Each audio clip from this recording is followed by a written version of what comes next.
Bu, dengar dulu. Kenapa Nabi bilang begini? Andai saja boleh manusia sujud kepada sesamanya manusia, maka istri saya wajibkan sujud depan suaminya. Dengar baik-baik, bukan Nasrat Latif bilang, Bu. Nabi, andai saja boleh manusia sujud kepada sesamanya manusia, maka kalian istri saya wajibkan cium kakinya itu suaminya. Kenapa? Karena ibu harus tahu, dosa ibu kami para suami yang tanggung. Beda kami laki-laki dengan ibu. Ibu bikin dosa, ibu tidak puasa, ibu tidak sholat, meskipun suaminya ulama, suaminya penceramah, suaminya Senin Kamis puasanya, tahajud tiap malam, suaminya hafal Quran, tapi istrinya tidak baik agamanya. Kata Allah, ku ampusakum wa akhlikum narani. Kau suami, pimpin itu istrimu masuk neraka. Beda ibu-ibu, ditanggung oleh kami laki-laki. Suaminya tukang judi, suaminya pengedar narkoba, suaminya peselingkuh, suaminya pemakan haram, tapi istrinya istrinya baik, rajin sholat, taat sama suaminya, perintah suaminya diikuti. Meskipun suaminya bajingan, tidak ada urusan. Suami masuk neraka. Nabi jelaskan kepada ibu, Bu, lihat ini, kata Nabi kalau bahasa kita, Bu, lihat ini 7 pintu surga, tadkhulul jannati bisalam. Silahkan ibu pilih mana pintu surga yang ibu mau masuki. Itu enaknya jadi perempuan, ditanggung dosanya sama laki-laki. Beda kami laki-laki, ibu tidak tanggung dosa kami. Maka ibu-ibu, yang pertama tujuan suami itu bukan cari nafkah. Ibu yang perlu cari dari suami bukan mendidik yang utama, tapi yang utama adalah cari ridhanya suami. Jangankan ibu keluar rumah, Senin Kamis saja diharamkan oleh Allah apabila tanpa izin suami. Saya ulang, jangankan keluar rumah, Senin Kamis ibu puasa sunnah tanpa izin suami, haram puasa itu, Bu. Contoh, pengantin baru, suaminya cuti 3 hari, istrinya langsung, Bang, saya puasa Senin Kamis ya. Kata suaminya, saya sengaja cuti ini karena saya mau dapat jatah siang-siang. Tidak boleh ibu puasa tanpa izin, ya. Jelas? Jelas ibu? Jelas? Dengar lagi, ada orang bertetangga, marah ini tetangga, lapor sama Nabi. Apa pasalnya?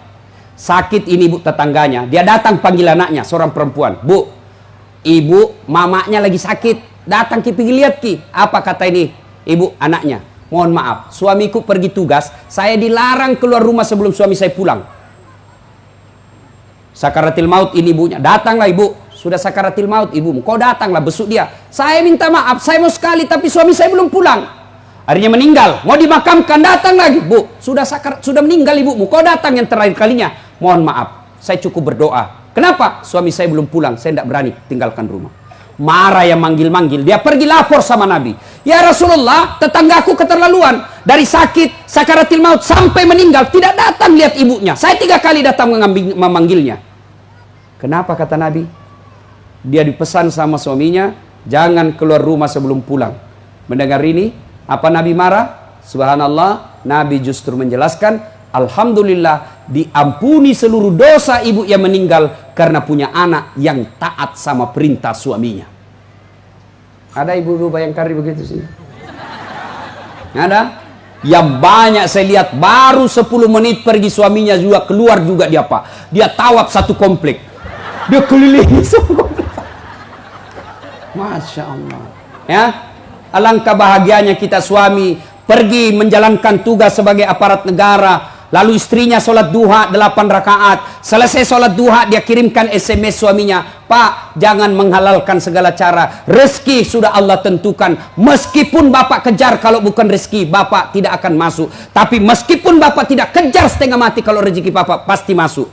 Bapak jangan menghalalkan segala cara. Salam sayang selalu dari istrimu di rumah. Bahagianya itu suami kalau dapat SMS begini Bu, dia kasih lihat itu semua di kantor di polsek. Lihat kau istriku, istri yang soleha. Pernah SMS begitu suaminya Bu?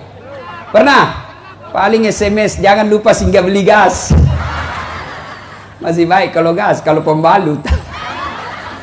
Saya pernah rasakan ini, Pak.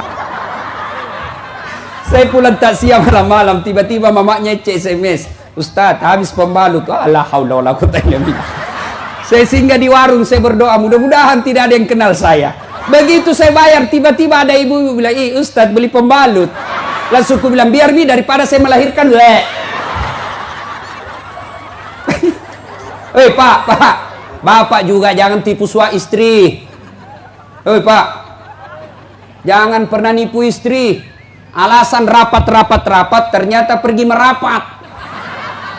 Saya dipanggil komandan, ini namanya istri kasihan kalau sudah lapor, komandan, iya Pak silakan lari, ternyata pergi merapat. Pak, kadang saya ditanya, Ustadz kenapa pangkat golongan saya tidak bisa sekali baik Ustadz, rezeki saya bilang Bapak dosa sama istri. Gimana Allah mau bukakan pintu rezeki kalau orang yang setia menunggu Bapak di rumah Bapak khianati? Ya? Masih ingat waktu menikah? Apa kita ucapkan waktu menikah? Bapaknya bilang begini yang perempuan, saya nikahkan engkau dengan anak gadisku ini dengan mahar tunai karena Allah. Siapa yang kita jadikan mahar? Siapa yang kita jadikan jaminan? Tunai karena Allah. Kita ambil anak gadisnya orang, dihalalkan anak gadisnya orang atas nama Allah. Allah yang kita jadikan jaminan. Kapolres saja Bapak jadi jaminan. Kalau Bapak salah gunakan, dipindah Bapak, Pak. Kalau perlu dipecat. Saya atas nama Kapolres ini diminta untuk, padahal itu bohong. Marah Kapolres, Pak. Apalagi Allah. Maka Bapak kalau sengsara hidupnya, susah rezekinya, koreksi. Mungkin Bapak terlalu banyak mengkhianati istri. Gimana Allah mau bukakan pintu rezeki? Kalau istri suka marah-marah, Bapak, kalau istri suka marah-marah, rumusnya diam. Jangan, kalau istri marah minta penjelasan, lebih diam. Kalau perlu makan obat tidur. Karena itu perempuan kalau dia sudah marah dijelaskan, tidak jalan otaknya, Pak. Apalagi kalau dia bilang pokoknya sudah diam saja, Pak. Dijelaskan tidak masuk akal, sudah dijelaskan tidak ungkit lagi yang 10 tahun yang lalu. Kenapa ini semua ini sudah lewat 7 tahun masih tidak ungkit-ungkit lagi. Pada dia bilang sudah berhenti mak bertengkar itu dulu. Maka lebih Bapak minum obat tidur. Kalau dia ngomel, Pak, maklumi saja. Kenapa? Dengar baik-baik. Ada sahabat Nabi, waktu itu Umar bin Khattab presiden, suka ngomel dan marah istrinya. Maka suaminya mau lapor sama Umar supaya dipanggil, dimarahi sama Umar presiden. Begitu dia mau lapor sama Umar, dekat dari rumah Umar, dilihatnya Umar juga dimarahi sama istrinya. Pulang dia bilang, presiden aja dimarah, pulang dia. Besok ketemu sama Umar, ya Amirul Mukminin, saya lihat Anda kemarin marah-marah sama istri, diam-diam saja, senyum. Dengar bapak-bapak, dengar para lelaki. Apa jawaban Umar? Begitulah cara saya berterima kasih kepada istriku yang telah hamil, melahirkan dan menyusui anak saya. Ibu-ibu masih ingat waktu hamil? Masih? Ada ndak enaknya orang hamil, Bu? Ndak ada enaknya, 9 bulan. Sudah mau keluar. Duduk saja pakai standar samping. Tidurnya satu saja kayak pasrah. Iya toh Ibu? Sudah lagi itu yang paling setengah mati lagi melahirkan. Masih ingat waktu melahirkan, Bu? Ada ndak ibu-ibu melahirkan senyum? Mentang-mentang istri Kapolres enak melahirkan, keluar kona. Tidak. Coba, kali kita laki-laki paling menderita kalau ngidam. Iya toh? Sampai-sampai ada mina laki-laki dari Ustaz, apa doanya supaya berhenti ngidam istri? Saya bilang, ngidam apa istrinya, Pak? Dia bilang, nanti dia bisa tidur kalau dia lihat saya duduk di atas lemari. Berhenti kau, dikasih bodoh-bodoh kau istrimu itu. Jadi kalau istrinya mau tidur jam 9, setengah 9 sudah naik suaminya. Sudah berhenti kau, udah kasih bodoh-bodoh kau itu. Tidak ada itu ngidam dalam Islam. Mana ada orang Barat ngidam? Mana ada orang Arab ngidam? Hanya ada di Melayu, utamanya Indonesia. Ini karena kita dibodoh-bodohi. Makanya saya waktu mamanya cek ngidam, tidak ada ngidam di sini. Langsung berhenti. Apalagi? Yang ketiga menderitanya. Jadi kalau istri marah-marah, ingat saja bagaimana menderitanya hamil, Bagaimana menterinya melahirkan? Saya sering bilang, kalau ada laki-laki yang kurang ngajar sama istrinya, yang nakal sama istrinya, bahkan ada kasihan istri yang begitu sabarnya curhat sama saya. Dia lihat suaminya bawa perempuan datang ke rumahnya. Dia datang bawa perempuan lain ke rumahnya. Istrinya mau marah, tapi dia bilang apa? Saya sayang anakku, bukan suamiku. Kalau saya pisah, kasihan anak saya, tidak ada bapaknya. Itu begitu sabarnya seorang perempuan. Maka kalau istri ngomel-ngomel, bayangkan bagaimana susahnya lagi menyusui. Ibu masih ingat waktu menyusui? Masih? Apalagi kalau dia tumbuh giginya. Masih ingat, Bu? Udah. Apa ibu Ibu bayangkan dirinya ini. Apa begitu digigit langsung hei, kau gigit saya? Tidak. Lepas kena. Siang anaknya, malam bapaknya lagi. Coba, menderita kan jadi perempuan.